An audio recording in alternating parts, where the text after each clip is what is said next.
Today, I wanted to show you how I took this aquarium bowl and transformed it into a self-sustaining ecosystem right here in my home office.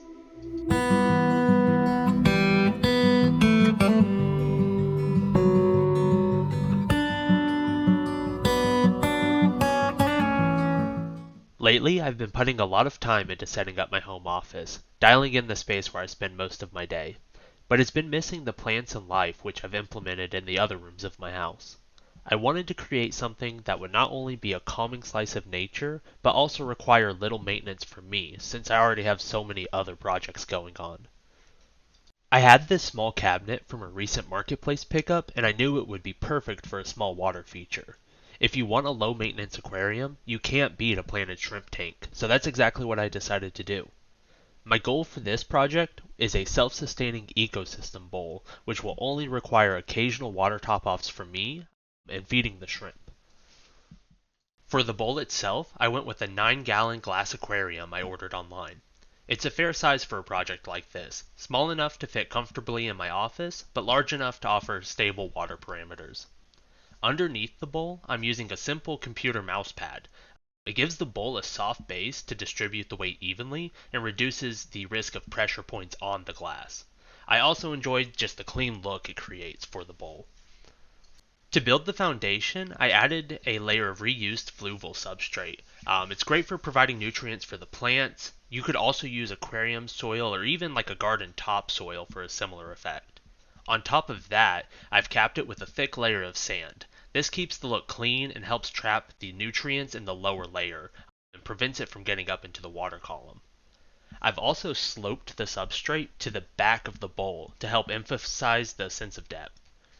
For hardscape, I chose dragonstone. It's lightweight, full of character, and easy to position.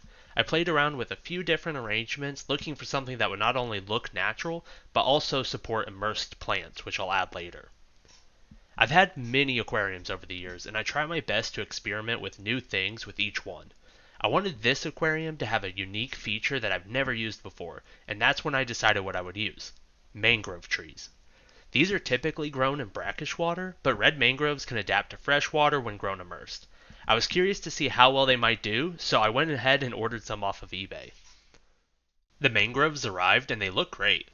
They sit beautifully on the dragonstone with their stems rising just above the water level. I'm excited to see the eventual canopy of branches that will grow from these few tiny trees. Below the surface, I planted a few fast-growing stem plants to help absorb nutrients and fill the bowl quickly. I also added some floating duckweed, which will help diffuse the light and create a natural surface for baby shrimp to crawl on. I went ahead and pulled a few extra plants from my other aquariums, just using clippings and things that I could find on hand. One of the perks of already having so many tanks. After planting, it was time to let the tank cycle. I added a few ram's horn snails to get things moving. They help break down waste and will keep the surfaces clean as the beneficial bacteria establishes itself. I let the bowl sit for almost a month. During that time, ammonia levels dropped to zero and the snails started reproducing, which was a great indicator that the system was stable. During this period, I also ran a small aquarium heater just to help jumpstart things.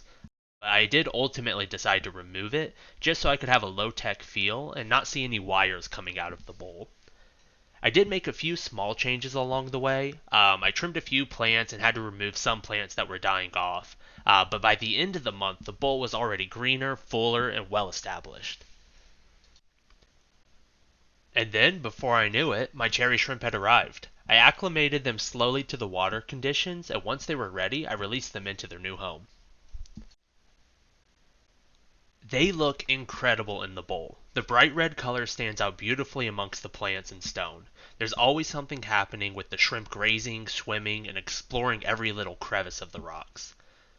What I enjoyed the most was treating them to a snack. I put a small slice of cucumber on a stick and then added that to the bowl, and then in no time the shrimp and snails swarmed it. It's their version of a feast and really fun to watch.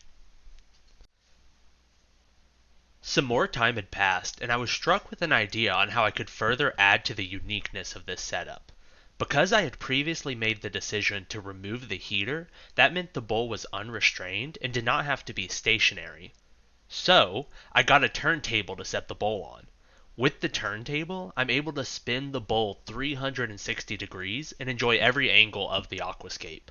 This was a fantastic addition as it really makes the most of using a bowl aquarium over like a traditional square-shaped aquarium. All there is to do now is let this tank age and really grow into its full potential. Eventually, I might shape the mangroves or add a few nanofish, but for now it's just time to enjoy it. The bowl has made my office space that much more comfortable. It's also a great conversation starter for my Zoom meetings. I love the magnifying effect the curved glass has on the scene. It makes the shrimp look bigger and makes everything just look active and alive. If you're thinking about bringing a little life into your space, a bowl like this might be the perfect start. It's low maintenance, beautiful, and very rewarding. Thanks for watching. If you enjoyed the build, feel free to subscribe or drop a comment. I'd love to hear about your own aquarium projects.